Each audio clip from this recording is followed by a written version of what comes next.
Streaming So, on? streaming out, and I'm going to turn on the recording now. Okay. Um, Thank you all for agreeing to meet today at two very important meetings with some issues that we've started to discuss and some that are new that came as ordinances that we did not discuss until after the budget. So thank you for that. I do appreciate it. It's May 18th at 5 o'clock. And this is the Cape Cod Regional Government Assembly of Delegates Standing Committee on Governmental Affairs and Rules. Owen, would you be kind enough to read the opening statement? Absolutely, Madam Speaker. And for the record, we're a little bit late because it's 5:04 now. So 5:04. all right. So pursuant to the Chapter 2 of the Acts of 2025, this meeting of the Cape Cod Regional Government Assembly of Delegates Standing Committee on Governmental Affairs and Rules will be conducted via remote means only in accordance with applicable law. Members of the public may watch the meeting through live real-time broadcast at www.youtube.com/user/Barnstable County. A public participation guide and meeting documents are available in advance at www.capecod.gov. The County of Barnstable does not discriminate in the administration of its programs or activities on the basis of race, color, religion, national origin, disability, age, sex, sexual orientation, gender identity, or other category protected by state and federal anti-discrimination laws and regulations. Reasonable accommodations for people with disabilities are available upon request. For more information or to file a complaint, please contact Justina Marchak, Barnstable County ADA Non-Discrimination Coordinator at JMAR, CZAK at capecod.gov. Call 508-375-6646 or visit www.capecod.gov.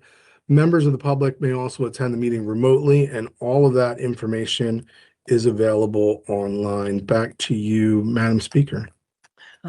Thank you.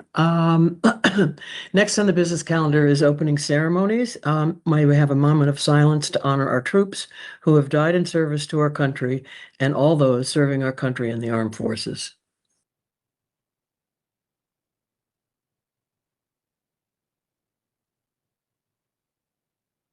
We have a Pledge of Allegiance, please. Pledge allegiance to the, okay. I pledge allegiance to the flag of the United States of America and to the republic for which it stands. What? I'm sorry? Sorry, I was saying it along so you didn't feel lonely. You go. Okay. And now I've totally lost my train of thought. Let's try one more time. I pledge allegiance to the flag of the United States of America and to the republic for which it stands, one nation, under God, indivisible, with liberty and justice for all. Thank you. Clerk Fletcher, can we have a roll call, please? Sure, Madam Speaker. Delegate Gasson. Here. Delegate Green. Here. Delegate Harder. Here. Delegate Killian. Here. Delegate O'Malley. Here. Dean Omen. Here. Speaker Warner. Here.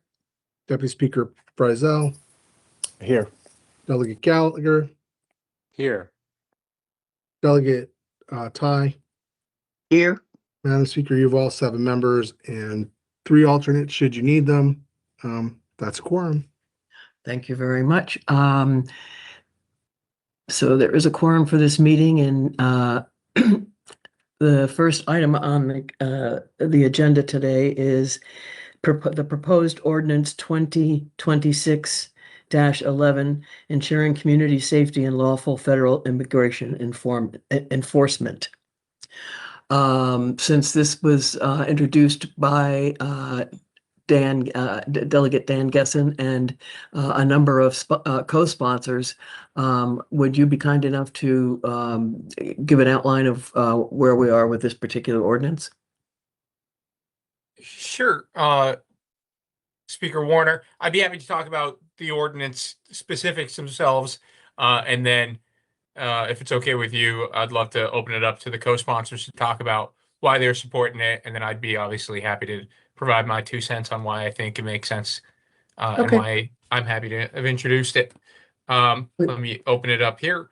I won't go through the whole thing. It is pretty lengthy, but in effect, what the ordinance does is it addresses concerns that have been had in the community about the fact that specifically the courthouses across the country, and these are local courthouses, county courthouses, municipal courthouses, have been targets for immigration enforcement, and not by happenstance, but deliberately, as a policy of the federal immigration enforcement.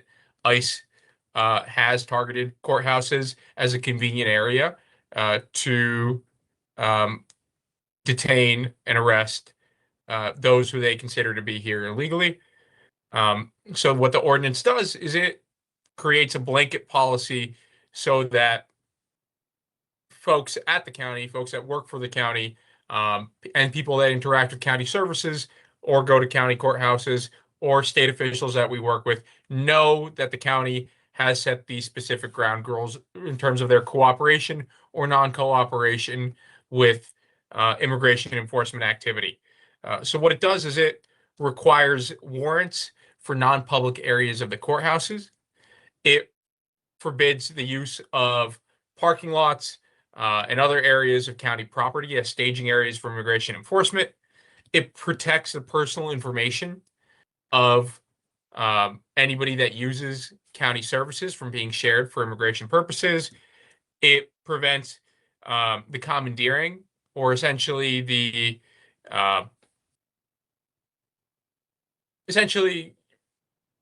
it prevents federal law enforcement from having county employees and county staff do their work for them or cooperate in their activities.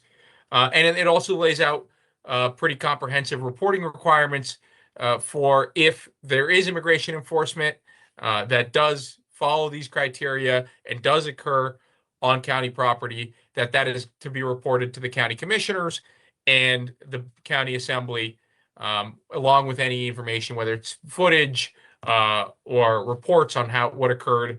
That way, that's public and available. That's been an issue of concern for individuals that are detained and their families that are trying to reach them and understand what happened to them. Making that information public about those detentions is critical in order to make sure people that get caught up in the system at least have recourse so their families know where they are.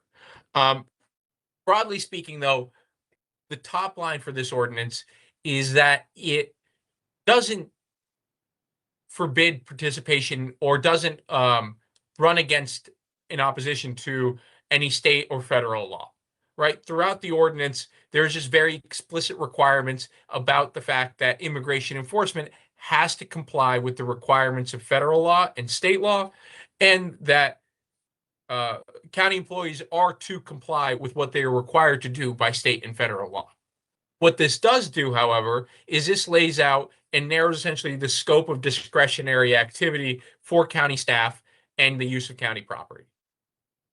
On a day-to-day basis, our county staff are professionals, and they have a wide latitude of discretion within their individual departments as to what they are allowed to do, what they are not allowed to do, and there's a variety of county policies, administrative guidances, and bylaws of the county assembly and executive orders now from the county commissioners that narrow that here and there. And they say you're out to operate between these left and right boundaries. When it comes to immigration enforcement, the goal here is to make those boundaries very tight. It's something that our law enforcement in Massachusetts has been doing for years. In 2017, the Supreme Judicial Court of Massachusetts in Lund v. Commonwealth essentially laid out very strict guidelines on what it is that law enforcement can do to cooperate with federal immigration enforcement and what they're not to do. That kind of guidance has really been ingrained into the law enforcement community and the way law enforcement is conducted in Massachusetts, because up until this federal administration, the people in our communities who work the closest with and interact on a daily basis the most with immigration enforcement would be our police officers in our communities, state police. Now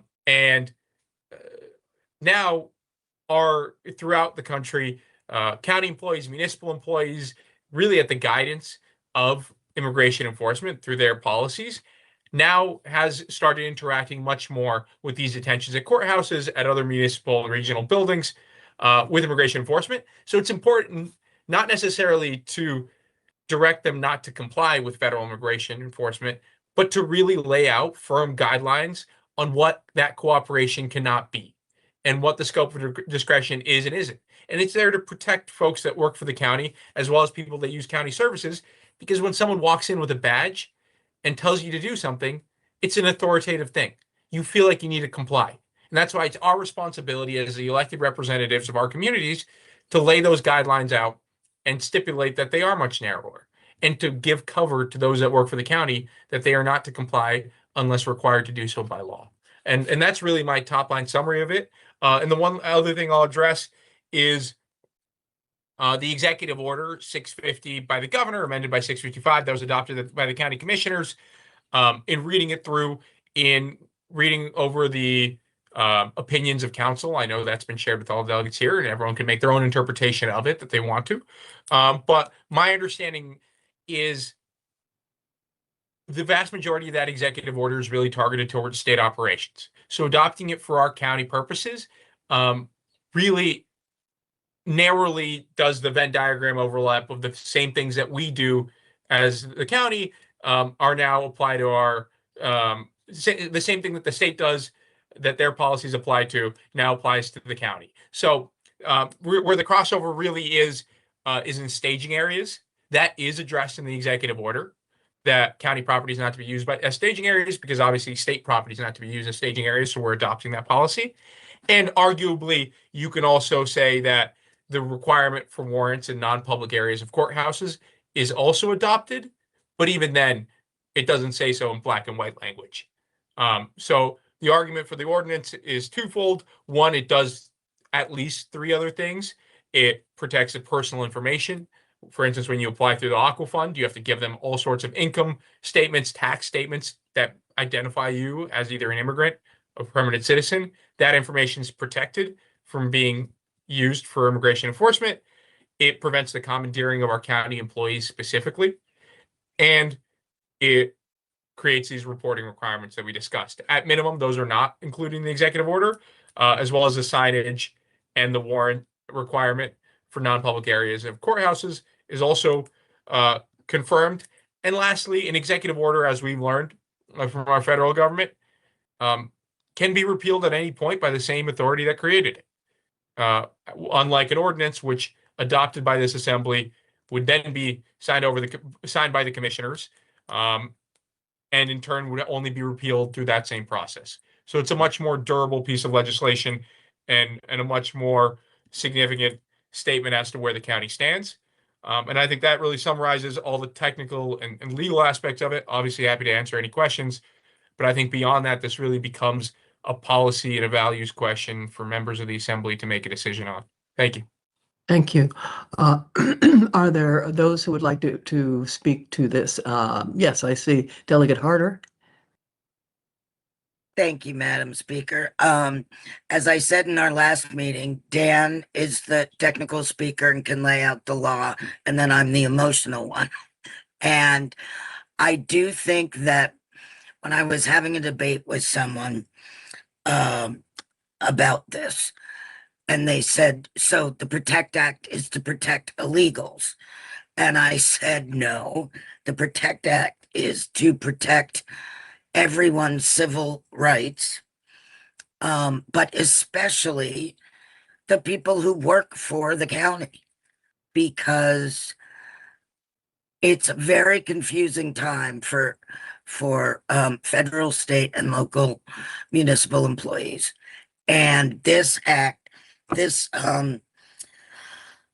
ordinance lays out exactly what they can and what they can't do, so that they are protected from people threatening them or arresting them for not doing their job, when they will know through this ordinance, no, I am doing my job. And so I just think it's much better for everybody concerned,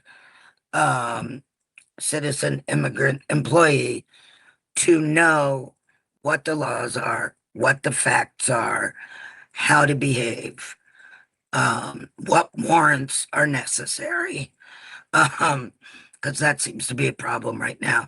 And so I just think this is important to codify. for the safety of everyone concerned. Thank you. Thank you, Delegate Harder. I see Delegate O'Malley and then back to Delegate Gessen. Thank you, Speaker. I fundamentally find, no, I'm not muted.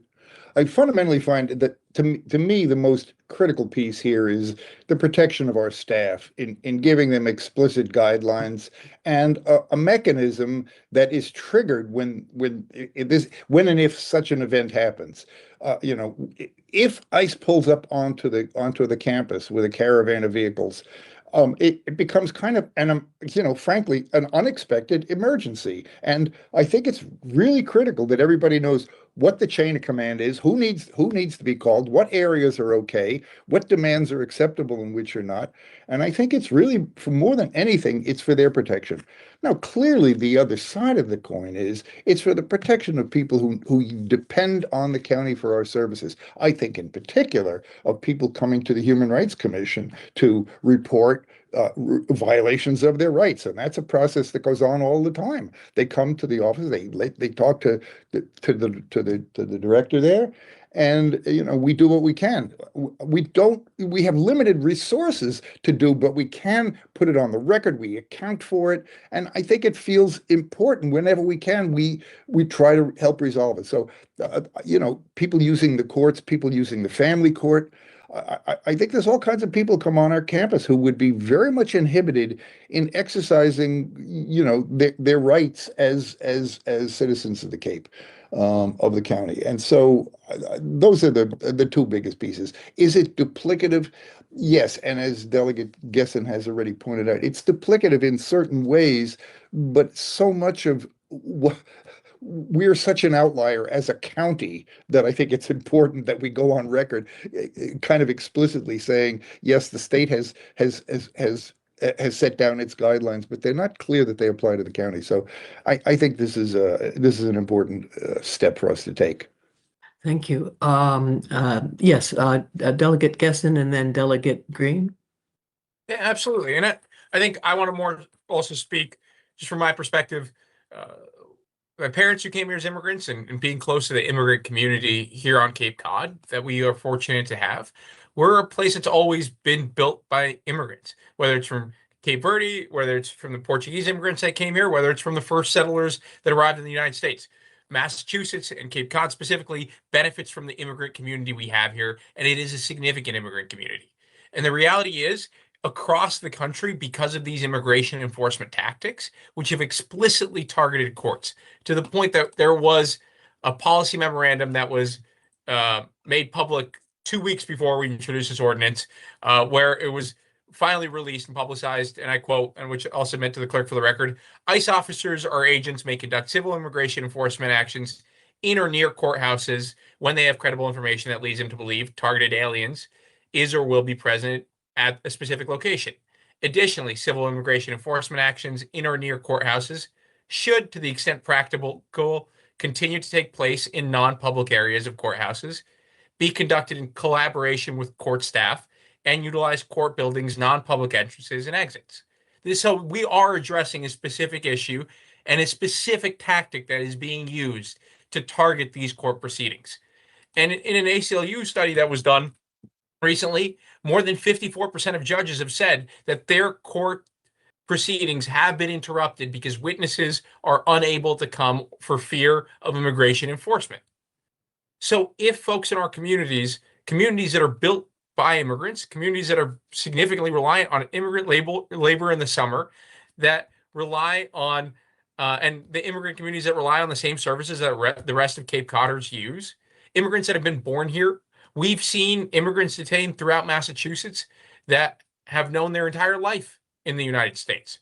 If those folks are victims of crimes, witnesses to crimes, and they fear for their safety for coming to our courts, that makes everyone on Cape Cod significantly less safe. And I think it's our responsibility as Barnstable County to fill in the gaps and make sure there's no questions, right? Because our municipalities like Falmouth are already taking action on town land and municipal property. The state is taking action within the realm of their responsibility. At this point, us not taking action is making things more uncertain. and it's leaving a gap in government at the level of between state and municipal that leads to uncertainty, leads to fear, and makes all of Cape Cod less safe. And I think filling in that gap and falling in line and really building on what the state is doing is the right thing for us to do for our community. We saw the fact that ICE specifically targeted Cape Cod, Martha's Vineyard, and Nantucket during the summer months, probably because it gives them a headline. And we're probably going to see that enforcement again. The least we can do is make sure there's no confusion around what role the county plays in this. And the role the county should play in it is we should comply with the law and no more. Same as our state police do, same as our local police do. And I think the county should be no different. Thank you. Thank you. Yes, Delegate Gasson. Excuse me, Delegate Green. Thank you, Madam Speaker. I had two questions. One is that there's a lot of responsibility placed on the county administrator's shoulders.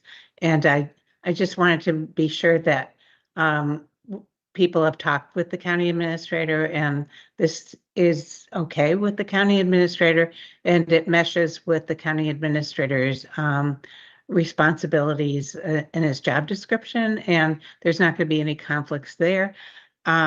Maybe you know the answer to that, someone who is at this meeting. The other thing I have a question about is, okay, this is an outlier. It's sort of a red herring, but so there is an AmeriCorps house in Wellfleet, and it is, I believe the property is owned by the seashore, but the county has a lease with the seashore, or that's sort of what what I think is going on here, and it's on federal property.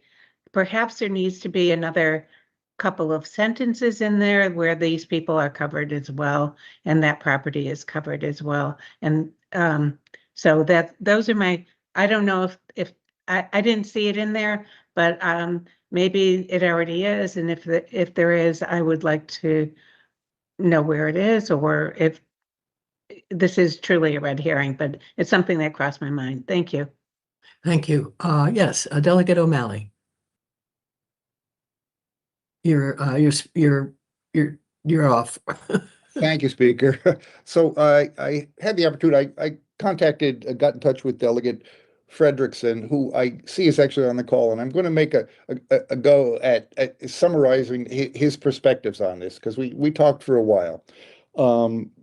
He is he agrees clearly with keeping essentially everybody out of non-public areas who don't belong there, and recognizes the reality that people go into parts of our workspace. It's not just ICE agents. It's he would look for a more generalized prohibition of keeping out of non-public areas, and I think that might be reflected in signage. He's very supportive of getting training for staff around these issues, that it's his perspective that if this goes through, we clearly, and even with other legislation that covers this matter, that staff receive some kind of training for handling these situations. His perspective is that the commissioner's action is probably sufficient and that we may not need it, that in addition, the Protect Act, which is kind of working its way through, may be sufficient. So there are concerns that we're kind of duplicating. Two other issues that I think are germane. Number one, could this action put us at risk for loss of federal funding? Could we be punished for passing this kind of legislation? And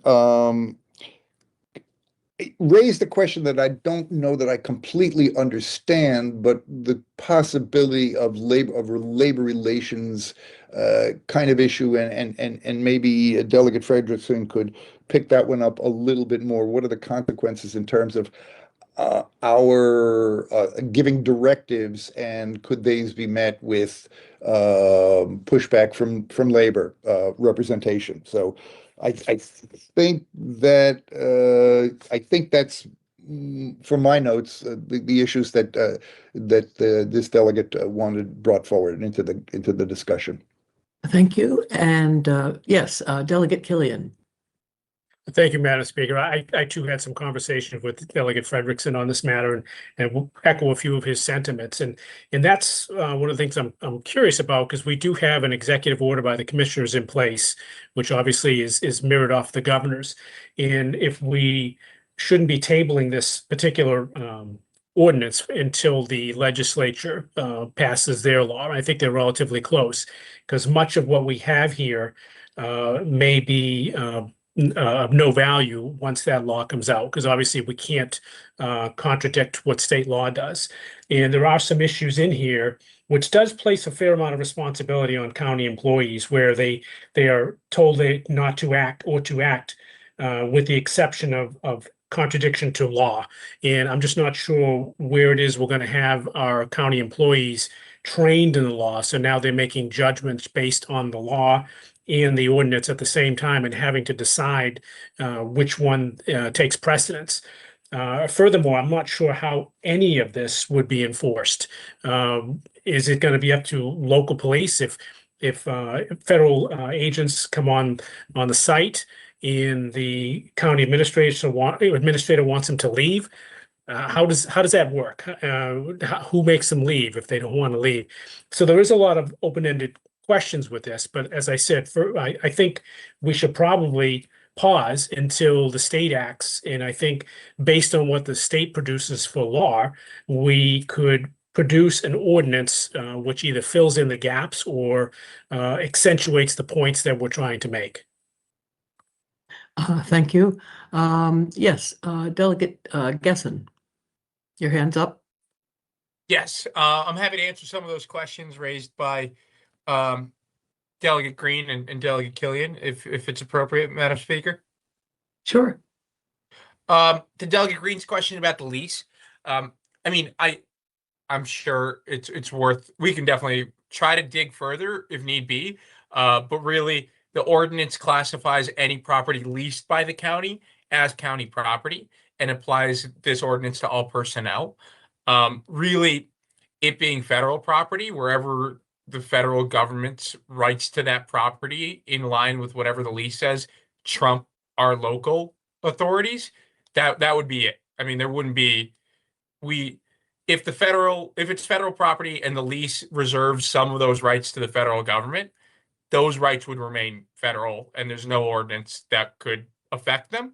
On the other hand, to the extent that that property is leased to us, this ordinance would apply in full effect to those property rights and to that aspect of the property. I know it's not the most satisfying answer, but that to say it does apply in as much as the lease covers our ownership of the land. Thank you. And then, in listening, oh, I'm sorry. Go ahead. I was going to respond to Delegate Killian's questions. I caught 3 of them.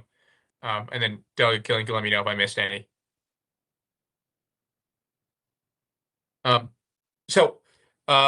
In terms of the question of state law, that was the first question that I know the speaker raised to our council.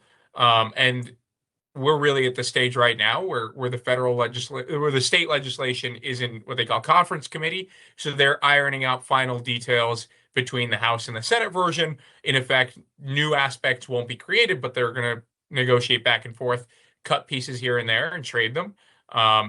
And our council, in looking at it, responded that our state law is going to affect state property and state staff. And what we're doing here is going to affect county property and county staff. There is a possibility that some of it becomes redundant in areas that we share with the state and the county. Absolutely. But there is this is creating something new and it's filling in gaps. And there's nothing that the county council, in reading both the proposal at the state level and the county level, saw to raise concerns about a conflict. And also in reading both, they explicitly said it wasn't redundant to have both in effect. In terms of who makes people leave, in effect, our responsibility is to make sure our county is following the law, whether that's federal law, state law, or county law. If federal law enforcement comes here without a warrant and decides to violate the law by going into an area that they are forbidden from entering, that they did not get permission to enter, and to do so without a warrant, I mean, that's a warrantless entry. That I don't think there's any expectation that county staff is getting in the way of federal law enforcement breaking the law, Right. or right. that we're calling local police to restrain that action. But, you know, for those who have way more law enforcement experience than me, they could tell you what the consequences of that are. I know to one effect, one consequence is it's going to be a significant factor in later proceedings with that specific detainer, right? So if we create this, we put this on the books, we're establishing a protection that people that are detained in violation of this ordinance can point to after the fact and say, you didn't have permission to enter there. You entered without a warrant. Versus if this ordinance is not on the books, they have nothing to point to say that their rights were violated under those specific circumstances because we don't have a policy to that effect. And lastly, about the training in accordance with the law, I mean, there are more statutes on the books about what people can and can't do criminally, civilly, than any one person can ever know. And we expect our county staff not to embezzle. We expect our county staff to follow all sorts of laws. Of course, you know, Section 9, subsection C of this ordinance specifically provides for county departments to adopt internal procedures consistent with the ordinance. So I'm sure there's going to be some training that will be appropriate to make sure county staff know what they're permitted to do and what not to do. So I think that could cover most of it. But to a large extent, what we're saying here is you're not going to do these things. You're not going to cooperate with these kind of enforcement actions. And if, unless you're required to by law, and then it will be on the trainings and on the regulations that the administrator will do in implementing this, something he's already working on in line with the executive order that was already created to create these comprehensive trainings, right? They're already going to be doing these trainings to comply with the state executive order. We're just making it honestly easier by saying, here's the county policy. We're not just attempting to mirror the state and make it retrofit onto us. We're creating a brand new county policy. And lastly, and I think importantly, address the question, I think Delegate O'Malley raised it, of losing federal funds. I mean, there's always a risk of the federal government deciding to do whatever it wants to do. I personally suspect the federal government is not going to care whether or not it's a county executive order or county ordinance when they make a decision to deal with our federal funds that we receive. And we've already adopted an executive order, so we might as well do it right and create real procedures when it comes to it. Thank you. Okay, thank you. Yes, Delegate Killian. Yeah, And then just to to- respond, I mean, I understand there's a lot of rules on the books, but this specifically says in just one, there's several here, that no county employee shall use county time, funds, facility, equipment, or other resources to assist in civil immigration enforcement, except where required by law. So again, there's a lot of exceptions there to that this law may encompass, but no one's going to know what that is. You're going to train every single employee in the county to know what the laws are that they have to abide by because they may conflict with this ordinance. That's impossible. But furthermore, there's that's no. what we do with every. Please, I'm speaking. Oh, So I'll follow up.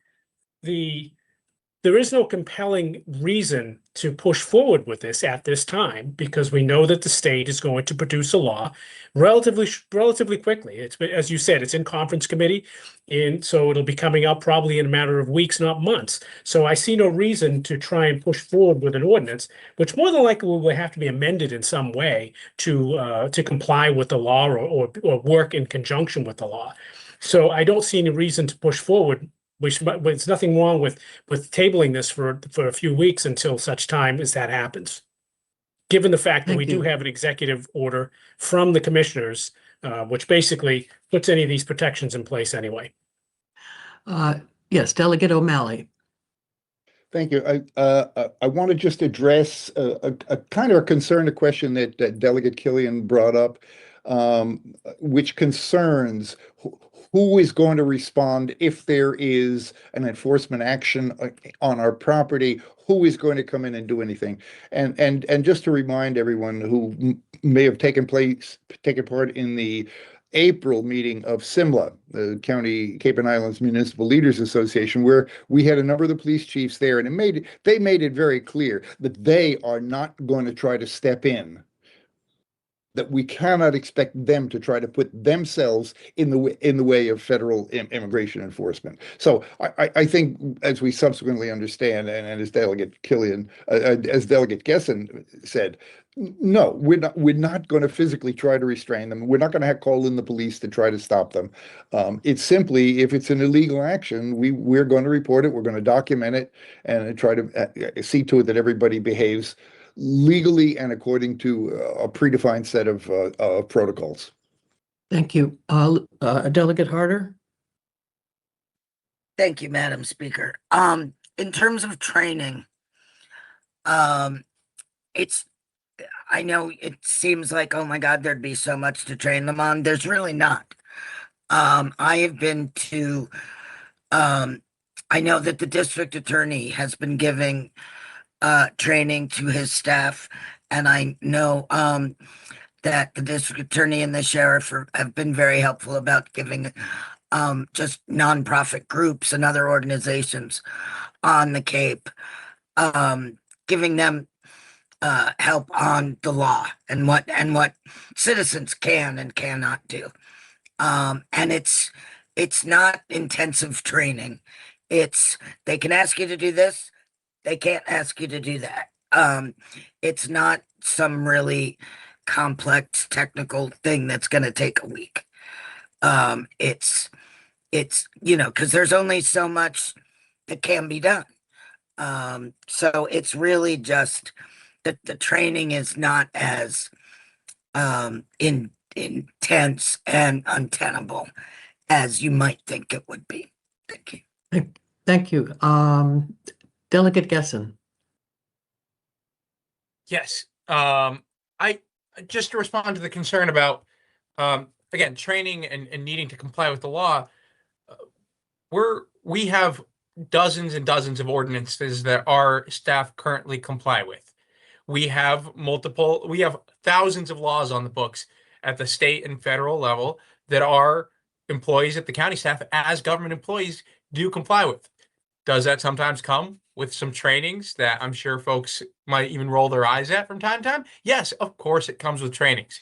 But the concern over saying in accordance with the law or not in conflict with the law, I'd say pointing to that as a reason for this to be overly complicated or a difficult thing to adopt for our county, it's a red herring because there are so many dozens of procedures on a daily basis that our county staff interact with, that we interact with, that you, when you drive your car, interact with. That says, if you actually looked at the statute, that you will do this in accordance with the law in a way notwithstanding of any other statute or any dozen of other ways when you draft an ordinance or a law where you make sure to cover the reality that other laws are going to conflict with this law and which one's going to preempt which one. Yeah, I mean, it is incredibly complex. That's why people pay hundreds of thousands of dollars and get law degrees to try to even begin wrapping their head around how it works. But the fact is, Section 9 of this ordinance, let me open it up. Sorry, I should keep it open. Section 9 of this ordinance does a very straightforward thing. 9A says the county administrator shall be responsible for implementation and enforcement of this ordinance and shall issue such policies, procedures, and guidance as necessary to effectuate its provisions. That's 9A. 9B, county departments shall adopt internal procedures consistent with this ordinance and designate responsible persons for compliance and adhere to any directives issued by the county administrator. And subsection C is any known violation shall be reported to the county administrator and reviewed in consultation with county council. So what this creates, right, is we drafted this ordinance. Now it's up to people that are smarter than us, who can look at the law that's on the books at the state level, the federal level, and figure out, okay, how do we translate this into day-to-day operations at the county? That's what we're doing here when we create policies, procedures, and guidances. And then when we adopt internal memoranda in 9B, county departments shall adopt internal procedures, right? The Aqua Fund, as an example that we've talked about regularly today, that legislation is illegible if you look at it. But it creates very specific procedures that then people digest and create guidances and processes and say, if this happens, do this. And most of all, and most importantly, and this is true of any government entity, if you don't know what to do in a specific scenario, ask the person higher to you in the chain of command, and they'll ask county council. and they'll figure out what you can do. But I think it's a little bit of red herring to say that an ordinance is too complicated, therefore it should be tabled because it tells people that they have to comply with the law. I mean, that's how every ordinance is. Thank you. Okay, I'd like to hear from Delegate Killian again, and then I have a couple of comments, and I'd like to see if we are in any position at this point to make a recommendation to the full assembly. Thank you, Madam Speaker. I don't think characterizing concern about the responsibilities of county employees with a subject they're unfamiliar with is a red herring. It's what they're going to be involved in. When a federal law enforcement agent shows up and wants to do something, and they're going to tell them, no, you can't do that. It's a very difficult situation. But just to comment on the comments that Delegate O'Malley made, which is something that I was aware of as well, is that the fact that local law enforcement is not going to get involved. And that being said, I mean, we have there's a line in here about prohibiting the use of property for staging, processing, or detaining. And if we're not going to be able to enforce that, I don't see any reason to keep that in the ordinance, because it's pointless to have it to call for the prohibition of it if there is really no way to stop it from happening in the first place. I don't know why we would bother including that. Okay, a short answer, Delegate Gessen, please. Super brief. I'd say if a law enforcement officer shows up to your house and you tell them you can't come in, and they come in anyway, you're not going to wrestle them to the ground and try to force them out of your house, but you can prohibit them from entering. And there's going to be repercussions down the road when it comes to a warrantless search or legal proceedings in terms of an unfair detainment that you can bring after the fact because you said, don't come in. This is prohibited. This is the same. Just because people might break the law is not a reason not to have the law. Thank you. Thank you. So I am inclined to agree with Delegate Killian regarding the waiting on what the state legislature might do, simply because, if no other reason, there are so many different ordinances, town adaptations, location adaptations, geographic adaptations of what this is or should be for particular areas. And I've actually had some people start asking me, well, what's the difference and how do I know what is it's instead of it now beginning to, I think, get people all kind of on the same page, it's starting to kind of break them up a little bit, because they just, they know they don't have the authority, they know the police won't come in, and there's a sense of so what, if anything, can I do, and what do these things that people are voting on actually bear? I know that Yarmouth is planning to vote on it on the next tomorrow in its elections, and their basic thing is all equality, but there are some nuances within that that are different than others, and so for that reason, I would feel much better knowing what direction, if at all, the state is heading, and how we could fine tune what you've prepared to either supplement and or go kind of continue a little bit more of the ideas that they might bring forward. And I do also have the concern about how the federal government will react in regards to grants that we receive. While I don't know that it could be little, it could be a lot, but I do know that there will be some kind of response. And with the kind of economic environment in which we are currently in, and seems to be going in further, that could be even more devastating to the county itself. I haven't yet in my own head decided if that's something I'm willing to give up. I don't think that it's going to be huge, but you never know. But I do know that I do believe that there will be ramifications. And so with that in mind, do we have something we want to put on the floor to bring to the assembly? Yes, Madam Speaker, I would like to move to recommend this ordinance favorably to the full assembly. Do we have a second? I'll second. Owen? I'm still here. You have a Would you motion in mind a calling- session. Would you mind calling a roll, please? Just from a parliamentary point of view, I don't know if there's any more discussion needed on the motion before we get to a roll call or not. No, Would I you don't like a think so. roll now? Okay. Delegate Gasson, Yes. Delegate Green, I'm going to say no, just because I agree with the speaker. Let's see what the state does first. Delegate Harder, Yes. Delegate Killian, No.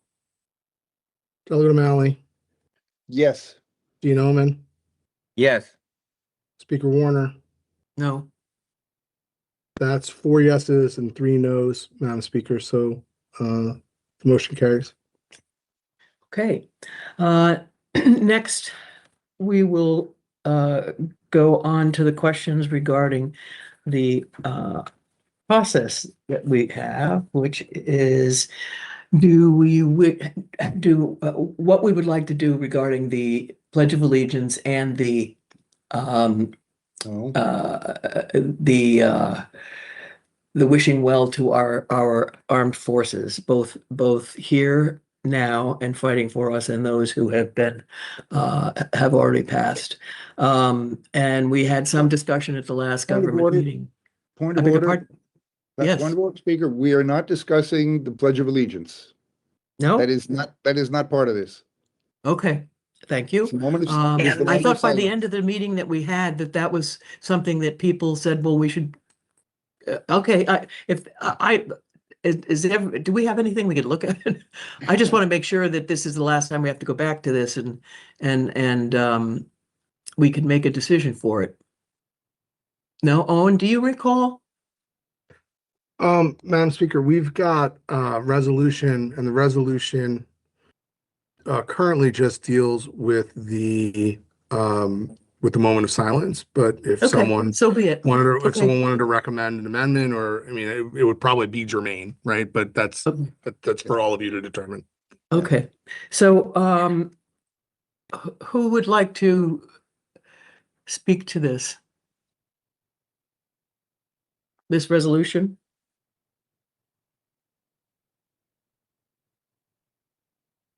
Okay, Delegate O'Malley.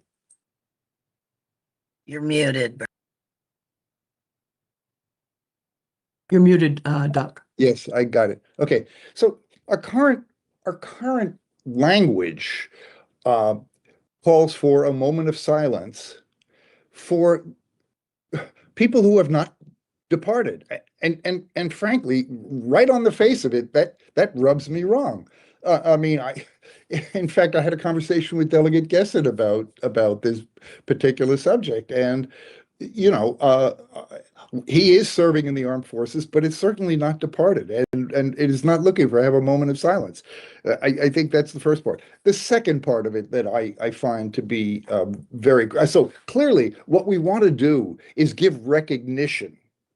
It's not even so much honoring, it is recognizing the sacrifices that those who gave their lives in the armed forces have put forth. And I think that's clearly what the intent of this language is. This language is old. It's been in place since I've been a delegate, and which is I'm in my 12th year now. This has been there for a long time.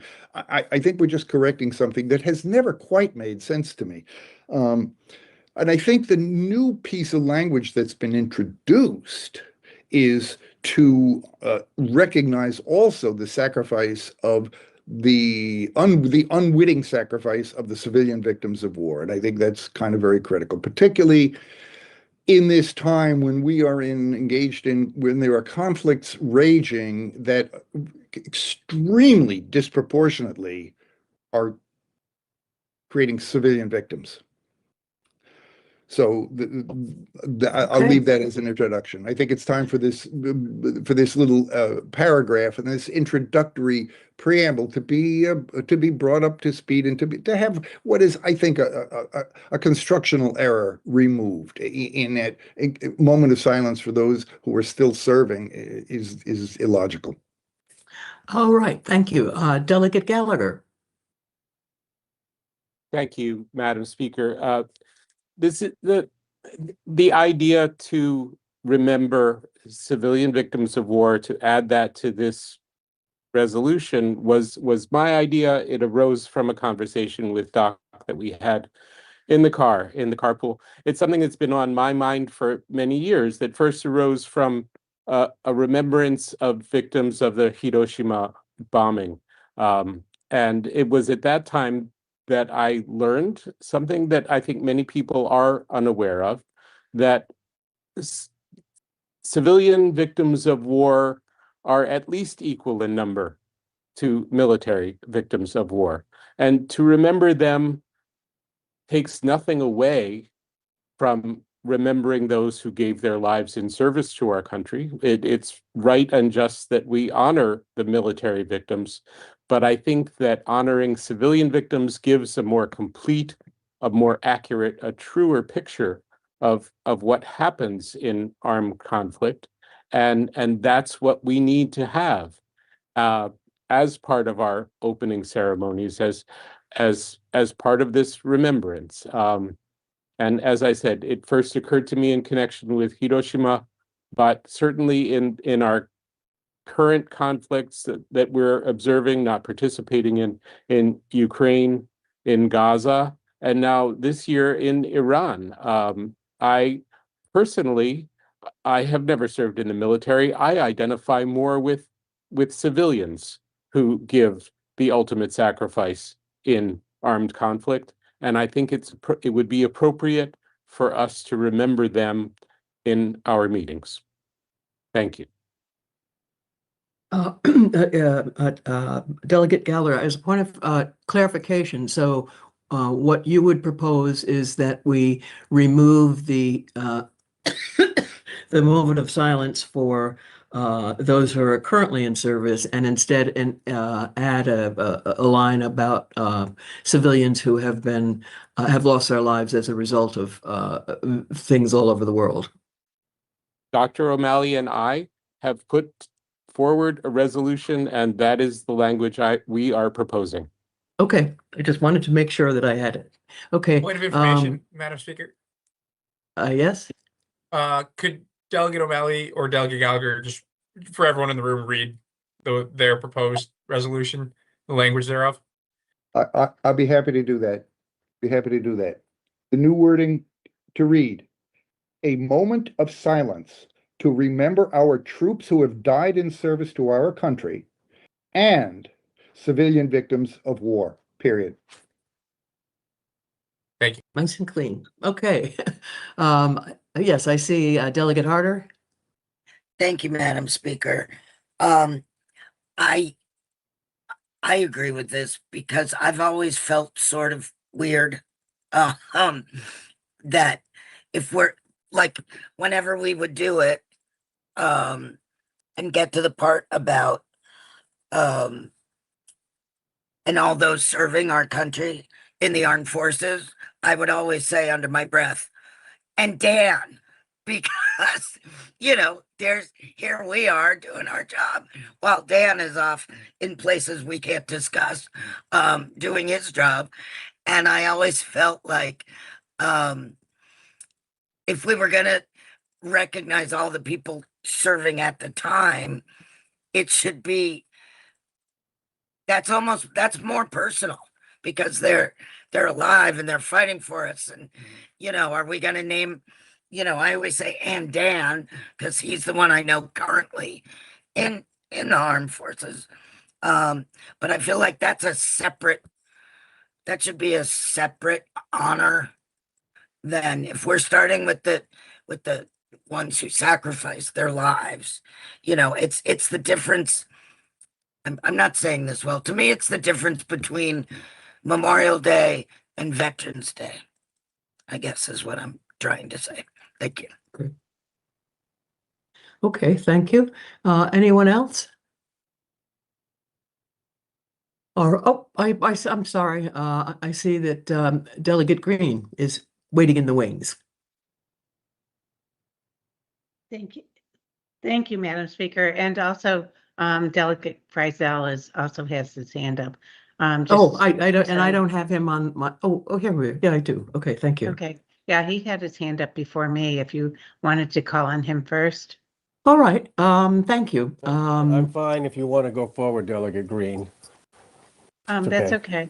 Yeah, I always thought, I was always a little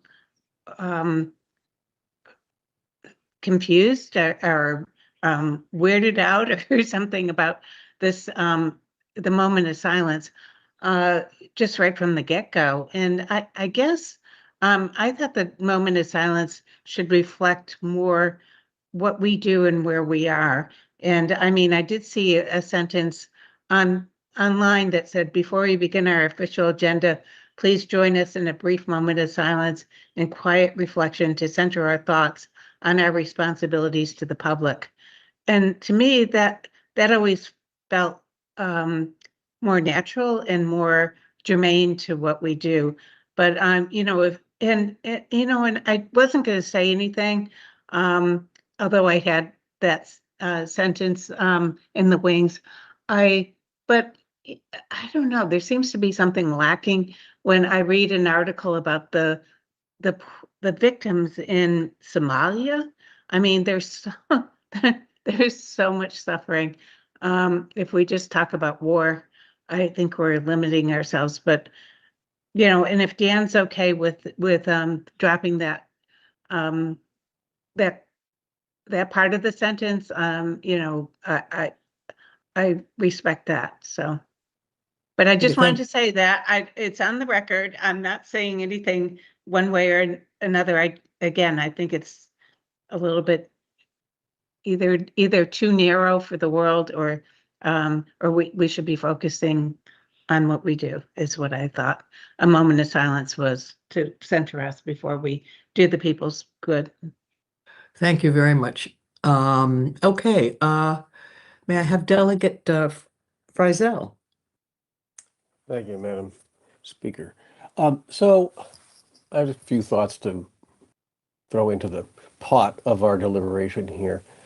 First, I asked the clerk to just poll informally, what do other towns in Barnstable County do?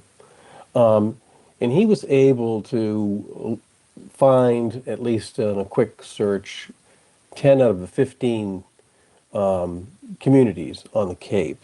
And I think he's polling or checked what the select boards do in those communities. And interestingly, of that 10, 5 have no moment of silence and no pledge of allegiance. None. And of the other 5, I think 3 of them mentioned those who have fallen, but didn't mention those who are currently serving. 1, I think 2 did. And they may not have even had the Pledge of Allegiance. So I think for one thing, it seems to me that we overly complicate our meetings with these opening ceremonies. I don't know why we have them in the committees. I would distinguish the assembly from the committee meetings. I'd get right down to business in the committee meetings. First of all, as you saw today, the Pledge of Allegiance is a very awkward thing in the committee meetings when we're all by Zoom. So I don't see the need at the committee level to repeat the moment of silence and the Pledge of Allegiance. I would just get down to business. Now, if we're going to go to the Pledge of Allegiance and a moment of silence in the assembly, well, I thought the proposal by Delegate O'Malley to change the word honor to the word remember was a significant change in nuance. And the original objection that we were honoring and implicitly supporting a foreign policy of military action, I think when you had the word honor, that could be interpreted in that manner. The word remember, though, I think is different. And to me, the moment of silence that I often heard was to honor those or to respect or remember those who have fallen in service to our country. For those who are currently serving, it's to say, let's hope they stay out of harm's way. Let's protect those troops. I don't think that means we support the foreign policy of the government to put those troops in harm's way. We are saying that we remember them so that in our minds, we hope they're not in harm's way or protect them as they've been placed in harm's way. But it's not a statement of support for any military action in any particular conflict. So I thought the word remember could actually, by one word, potentially solve the problem. And then as to the addition suggested by Delegate Gallagher, while I'm sympathetic, and I think if statistics show, if you look at World War II, civilian deaths tripled military deaths on all sides. There were over 40 million civilian deaths, at most 20 million military deaths from all combatants of a total of 60 million. All right? So there's no question civilian casualties and deaths far exceed military. Now, unfortunately for us, it hasn't been in the United States. It's been in foreign countries. Those civilian deaths haven't occurred here. They've occurred in other countries. And there are foreign soldiers who die. I mean, war, natural disasters, you go on. There's so many horrible things that happen in the world. I personally think let's not complicate this more. And let's keep it to what we think is what we're doing for American military, which is to honor those or to remember those who died and to protect the ones who are currently serving and hopefully not in harm's way. Then if we start going down the road of other horrible things that are there in the world, where do we stop? There's a lot of other things we can add to the list. So that's my 2 cents about where we head on this particular issue. Thank you.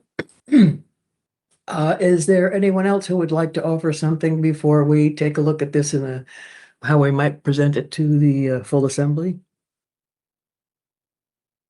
If we are adopting any one of the clarifications that were introduced today on top of the resolution that's already at hand, let's make sure that we set whoever is however we put it on the table, that we spell that out so that we're very clear about what we're doing. So would someone like to do that? Dan? Is that your hand? Is that Sorry, your hand? I was gonna say, and I'm sorry for being a little late. I did like the idea of striking opening ceremonies from committee meetings. And I don't know how I don't want to drag this meeting out. But if delegates do speak on it and it seems like a widely supported idea on this committee, I would be happy to move to introduce language along those lines. Okay, Delegate Gallagher or Delegate O'Malley? Oh, there, I see Delegate O'Malley's. Hold on. Our clerk has his hand up too. Yes. Only to gently remind people that the reason why we currently have to do this at the full assembly is because it's part of our order of business. There is no order of business for committee meetings, so I don't know that you have to put a rule in to ban committees from doing these opening ceremonies. Really, like that's just the chair deciding whether they want to do it or not. It doesn't have to be on any agenda, but it's part of the order of business for the full assembly, and so you don't need to ban it. You can just decide not to do it. Just to I'll just a rescind my point of non-motion. information. Okay, then let's You can decide still- not to you do can, wait, that, and then and it just to doesn't be- have to be added to just the to be clear, resolution though- that is currently in play from both delegates Gallagher and O'Malley. But can I just say, that doesn't mean that you can't decide to recommend that the assembly affirmatively ban it at committee meetings. It's just, I'm trying to suggest that it's not a requirement currently. So you can still decide it's important enough that you want to mandate that none of the committees do it. But Thank you. Okay, Delegate O'Malley. Thank you. So, yeah, I'm also inclined to agree with the notion of letting it drop from the committee meetings. It takes up a few minutes of our time, and let's get down to business. Okay. As regards Delegate Freisel's thoughts about protecting those who are in active service, I would be opposed because we're not in a position to protect them. That has the feel of an invocation of a supreme being, and I am not willing to go along with if that implicit recognition that we're appealing to, appealing to God, let's say, particularly in the current moment in this country when we are drifting in a frighteningly Christian nationalist direction. I would not be comfortable with adding that sort of appeal for protection. It sounds like a prayer. Okay. So would anyone like to put a motion on the floor? Yes, Dr. Freisel, Delegate Freisel.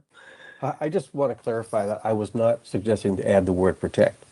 I said the word remember, Yeah. if it's covering those who have fallen, and remember our troops who are currently serving. It doesn't say protect, it's not appealing to a supreme being. Right. No. That's all I was suggesting. I wasn't suggesting that we implicitly ask for divine intervention to protect them. Thank you, and I apologize if I misunderstood. So I will suggest that we submit to the assembly, to the full assembly, the language that I read previously, a moment of silence to remember our troops who have died in service to our country, comma, and civilian victims of war, period. Okay, do I have a second?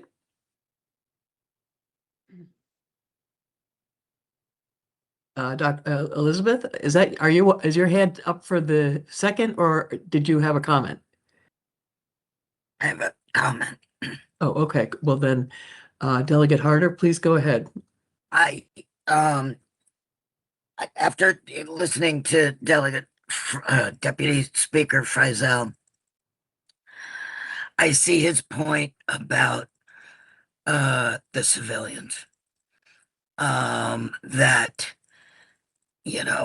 yes, many civilians are dying right now, and have historically throughout all wars. But that maybe this isn't the appropriate place to recognize them, and that if we just, I mean, I I happen to agree with Delegate Green that the whole moment of silence thing sort of freaks me out. That's not our job, and I'm not a fan of the Pledge of Allegiance either. But I mean, I think everybody's getting now. Half the meetings I go to, we honor the people whose land we're standing on. I mean, there's so many different ways that you can open a committee meeting, or a government meeting. But I think if people want to keep the moment of silence, then I think it should just be in remembrance of those who died serving our country.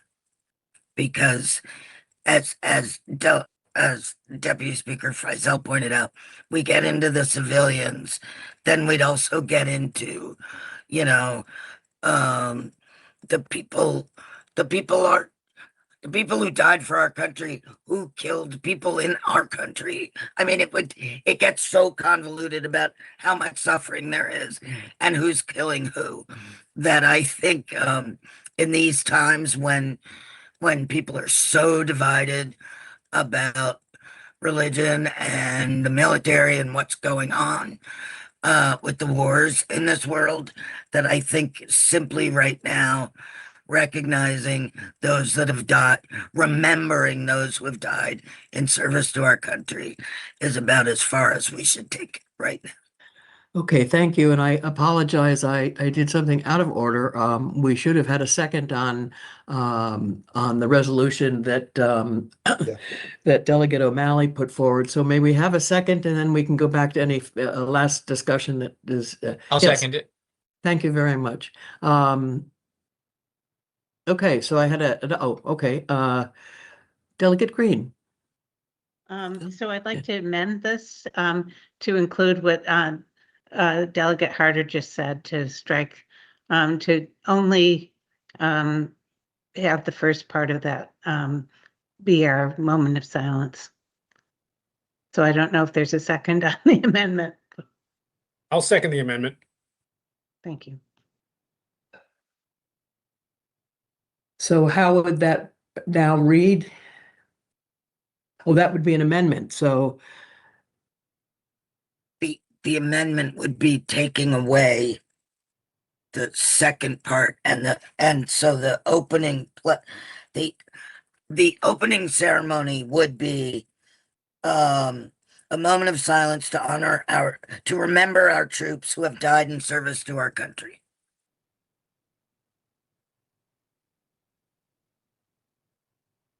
okay, do we have a second to that? I seconded that already. Oh, I'm sorry. Thank you very much, Delegate Killeen. Yes, Delegate Gallagher. So I'm not a voting member of this committee, so this is just a comment. And I am the person who introduced the second half of the original resolution. It has been suggested that that overly complicates matters, but I would counter that the original proposed resolution is not more complicated than what we currently use. In fact, it's the same length. And remembering only the members of the military who died in service to our country gives a very incomplete and misleading impression of what we should be remembering, in my humble opinion. Therefore, I would argue for retaining the language as originally proposed by Dr. O'Malley and myself. Thank you. All right, so then we will have to vote on the amendment since it's on the floor. And yes, Clerk Fletcher. I'm trying to untangle this for the record. So essentially, the first motion was a motion to recommend that the full assembly adopt the resolution as proposed, right? Yes. I'm not sure that you can actually, you may have to take care of that one first before you entertain a motion to recommend that the full assembly amend that resolution and adopt it as amended, right? I'm not sure those two motions go together. Because Okay. again, if this was the assembly, it would be different because the assembly has the power to amend the resolution itself. You do not. You're just making Okay. a recommendation to the assembly. So I think everyone would be clear that the first motion would be to recommend to the full assembly as it's written, and then once you figure that out, you'd have to deal with another motion to make a different recommendation. Okay. I think. Thank you. Yes, Delegate Gessen. Yes, I'll speak on it. Be it only for a parliamentary quirk that we have an opportunity to vote this favorably without amendments. I still would encourage us to vote this favorably without amendments, as proposed by Delegate O'Malley and Delegate Gallagher. I've heard, I came at this originally with some concerns that I spoke to with Delegate O'Malley about the value of recognizing soldiers that are participating in what I believe to be a democratic obligation to serve in favor of supporting a democracy, be it always live up to that value or not.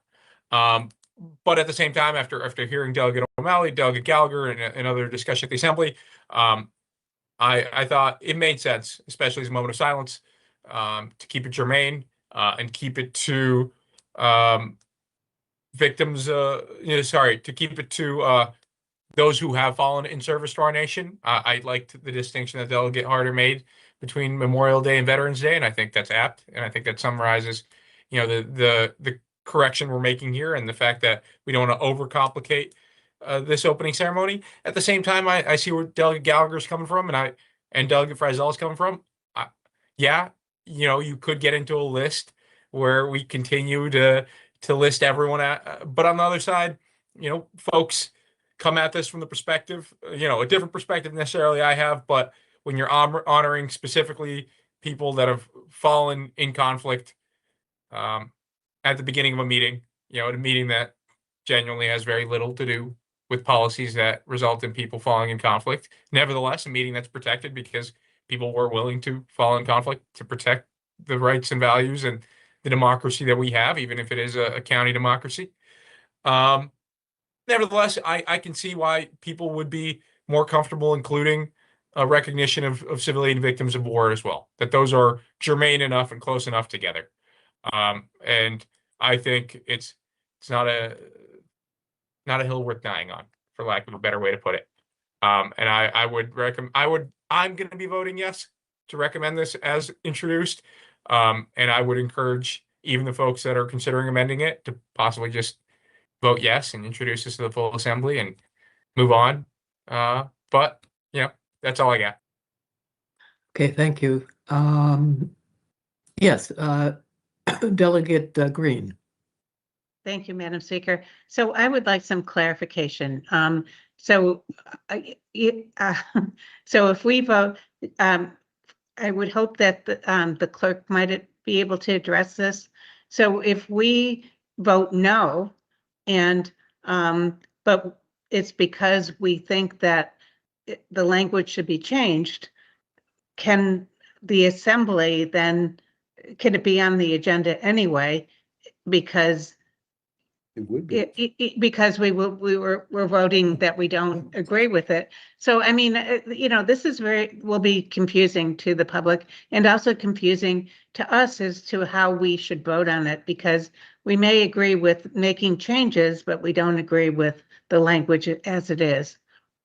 Yep. Yes, go ahead, Clerk Fletcher. Well, I mean, first of all, the item is already on the assembly calendar for Wednesday. So whatever the assembly chooses to do as a full body, whether it's amend it or pass it or postpone it or reject it, whatever it chooses to do, is not bound by what happens here. And I think the original motion was whether to recommend that the full assembly adopt it as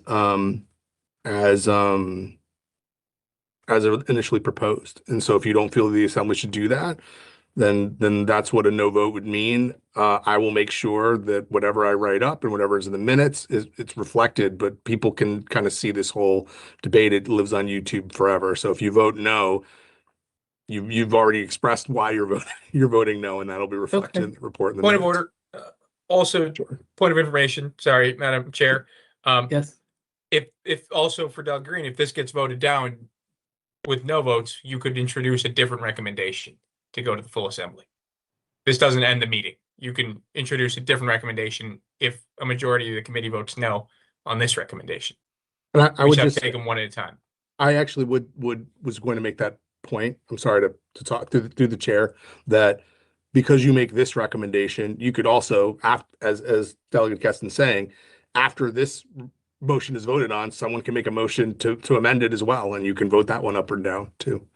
But in doing it, the assembly will know what you all did and why when the assistant clerk and I write up the report. So Okay. So do we have to restate, do we have to take back the amendment or restate the original? No? Okay. Okay. So and I don't, just if I might, Madam Speaker. yes. As chair, you are the person responsible for making the rulings on order, but the second motion, although it well-intentioned, wasn't in order because we had a motion on the floor already, and it doesn't appear that the second one is germane or tied together. So that's up to you, but nothing would prevent Okay, you okay, so- from taking that motion afterwards. We are going to vote the resolution that both delegates Gallagher and O'Malley originally put before us, but with the a change to, what was there was a word change. No, well, Madam Speaker, it would be with no change. So the original motion With no was just, change. which Okay. was, you can take that one first, and if people would like to make a recommendation to the full assembly, Okay, okay. they can do that afterwards, is my take, Okay. but it's your point. You have to make that ruling as chair. Okay, that's fine. Let's go ahead. Do we have okay, so there's motions on the floor. We've had a second. Shall we have a roll call? Yes, Madam Speaker, delegate, so this is on a motion to recommend the full assembly adopt the ordinances, the resolution is proposed with no changes. So that's what a yes vote would mean. Delegate That Kessler, is correct. Yes. Delegate Green, No. Delegate Harder, Uh, this is the wrong vote. Why can't we just? I abstain. I don't see why we can't just say we want the assembly to discuss it. And here are some things we came up with during our meeting. Why do we have to take a formal vote? I'm confused, so I'm abstaining. Delegate Killian, No. Delegate O'Malley. Yes. Dean Omen has left. Madam Speaker, you can designate any of the alternates to vote in his place if you'd like, or you could not. It's up to you. Okay, and Sally and You've got three alternates here, Delegate Oh, I Ty, do? Delegate Gallagher, and Deputy Speaker Frizell. Yes. oh, well, Deputy Speaker Frizell could go ahead. All right. So Deputy Speaker Frizell for Dean No. Omen? No. Speaker Warner,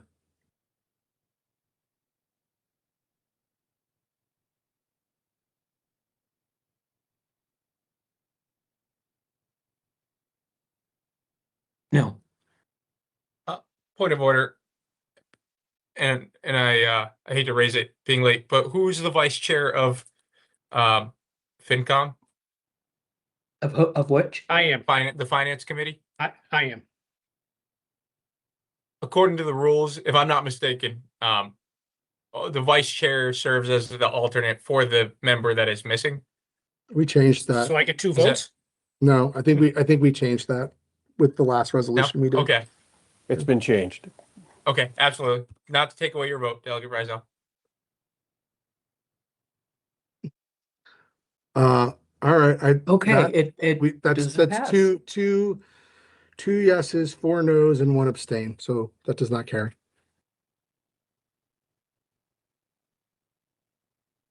So would you please remind us where this leaves it for the meeting on I can Wednesday? make a motion. Oh, it doesn't really leave you anywhere. The assembly's not bound. It just means that as a committee, you did not recommend to do that. Okay, Without yes. changes. Yeah, we didn't Yes. give a positive record. I would recommend, I would move that we send this to the full assembly with no recommendation for discussion by the full body. Second, Okay. Can you give us a roll call, please? Yes, Madam Speaker. Just a moment. I see that Delegate Killian, his hand is up. Yeah, so what do we just voted to deny this, to turn it down, and now we're voting to recommend it to the assembly? What is the actual language of this motion that we're voting on? Delegate, through the chair, Delegate Killian, we voted against recommending it favorably. We did not vote Yes. not to recommend it. The motion to recommend it favorably did not pass. So now I'm moving that we send this to the full assembly with no recommendation for discussion. Well, for well, discussion by the full assembly, well, neither favorably nor non-favorably. I just don't see how if we voted unfavorably on the resolution, then we're recommending it to the assembly with an unfavorable vote. That's Nope. what, That's what we should be doing, because we just voted unfavorably on the resolution. So we That's should correct. be referring it, not recommending it, referring it to the assembly with an unfavorable vote. Point of That's right. order. Why do we Madam Chair. have to send Wait, it at hang all? on, hang on. Fletcher, Clerk Fletcher. Yes. So we're getting a little caught up here, but essentially the motion is whatever it is. So if somebody made a motion, which the original motion was to recommend to the full assembly the resolution as proposed favorably, right? Yes. And that did not carry. That's all that means, that there's not a majority of this committee that would like to favorably recommend to the full assembly that it do something, right? So I think the difference is if you were at the full assembly and the motion is to adopt it and it fails, then that's that, right? You've made it. It's just different because it's a recommendation, because the assembly's not bound by what you're doing. You're not taking an official action of anything other than the committee, and it's to express an opinion. So Point of order. Right, But so I think why it's are we wasting overcomplicating our time? the fact. Yeah, just to make it very short. The failure of a favorable motion does not necessarily make it an unfavorable recommendation. If Delegate Killian wanted to move it to be unfavorably recommended, Delegate Killian can move it to be unfavorably recommended, and we would vote. But I made a motion that we recommend it neither favorably nor unfavorably, but essentially tell the full assembly that we want the full assembly to decide. If Delegate, But if this motion doesn't that fails, automatically do that once we've voted not to recommend it forward?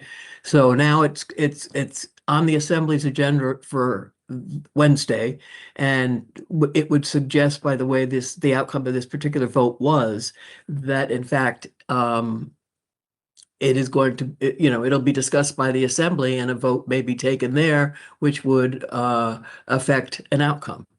yes, and So I don't know why we have to Madam do Speaker, another.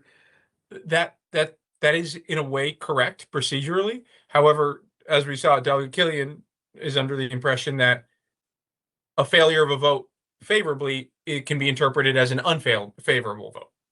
And that's not what this committee did. The committee voted This is getting a 2-1. little crazy. I don't believe that's what it meant, and I'm not sure that that's what Delegate Killian intended. But I would like to hear what Deputy Speaker Freisel has to say. Thank you, Madam Speaker. So I would wonder if it would be in order for an amendment, the resolution be amended, and see if we had amended resolution here voted favorably by this committee. I think we've already taken a vote. It's an no favorable action on the resolution. I think the motion by Delegate Gessen is out of order, and because it's just simply we've already taken that action. I don't see where that has any bearing. But I do think we could vote on a potential amendment, the resolution as amended, and see whether that had a favorable vote. And I think the clerk suggested we could do that after we voted on the original resolution, which we have. Is that correct, Clerk Fletcher? let me just try to be clear here. I can give you advice on my interpretation of where we are procedurally, but it's up to the chair to rule whether something's in order or out of order. You have a motion and a second on the floor to basically cut off discussion about this by not having a favorable or unfavorable recommendation at all on this resolution. So, my thought is unless somebody's going to withdraw that and the second, just have to discuss that and take a vote on it and dispose of it. And you can stop whenever you want. There's nothing that says that, right, that you have to keep going on this if you don't want to. And also it's up to the chair to rule whether something's in order or out of order. And, that. Okay, let's go Well, ahead and there's- do what you've just suggested. So we're gonna, do the amendment now? Whatever was the amendment? Well, the motion in the second that's on the floor is just basically to say the committee's not going to take any position formally on recommendation on this resolution. That's what's on the floor. All right. So When did that go on the floor? there was a motion in a second Adam. Right, You've but got to that decide wasn't, that whether, was you have something to else decide whether added it's to in, the, you have to decide whether that's in order or not, but there was a motion in a second to do something, so. no, I'm not going that route. That's not the right. We're going further and further away from what we're trying to really accomplish, which is to simplify this. And I just can't see us, doing this, and then have to explain all this to the full assembly, and then the entire dialogue that we've just gone through on both times that we've discussed this issue becomes an even more gargantuan kind of conversation in the full assembly. Is there not some way that we can either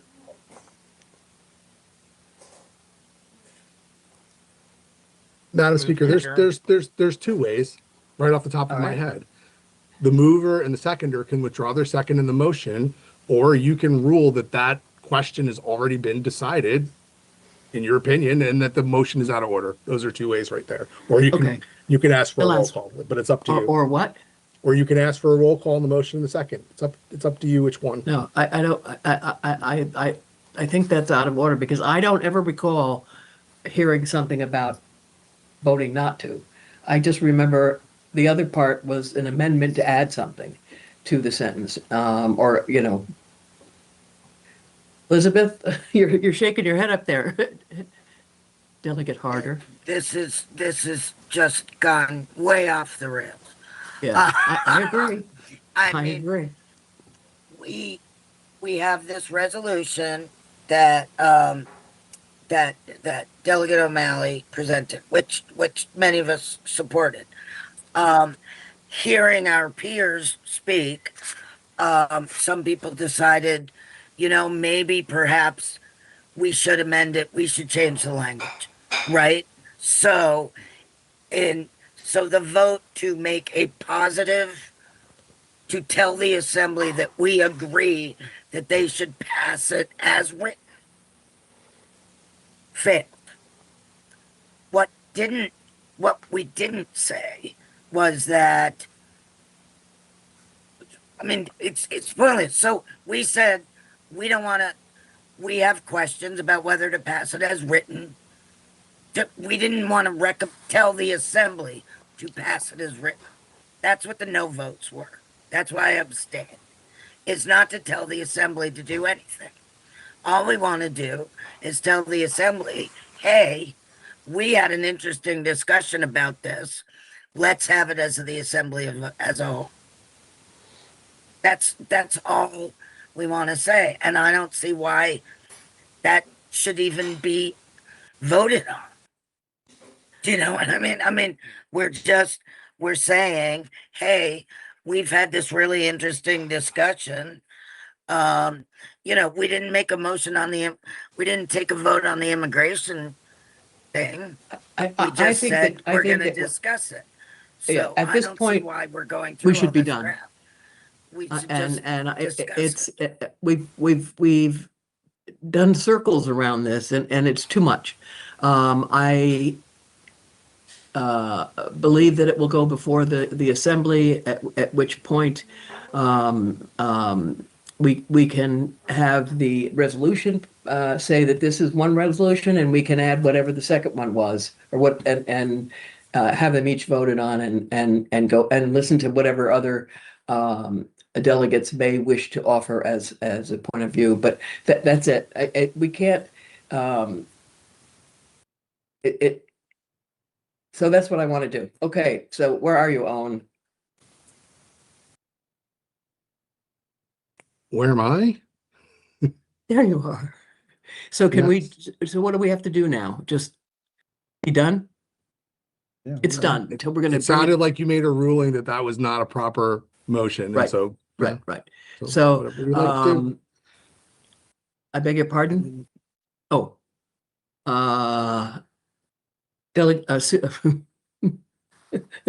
So, oh, May I boy. make an emotion to adjourn?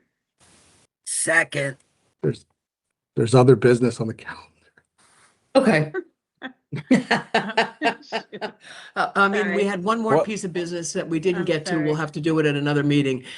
the majority of you here at the meeting now have been at 2 meetings for almost 2.5 hours, and I appreciate your consistency, but I don't want you to go home with your head spinning out of control. So, Well, Can I rescind Madam- that? Wait, Can hang I on, hang on. rescind I'll that? take Yes, back yes. my Wait a minute, I hang- really wanted hang- to discuss this. Oh. Hang on. Yeah. I can take back Yes, my go ahead. second. Deputy I Speaker forgot. Frizell? Well, I guess from what I'm hearing, you don't want to entertain an amendment to the resolution that could get a vote from this committee tonight. Is that what I'm hearing? Because there was some discussion of amending that resolution, and the clerk Yes, said there we had to was, but I'm first. told by Owen that was not what was approved as the amendment. So I don't want to go back and No, he said we had to first vote on the resolution as is, Right. and if we wanted to amend it, then we could after that finished, and that has finished. So I just want to know whether the clerk thinks an amendment at this point would be in order or not.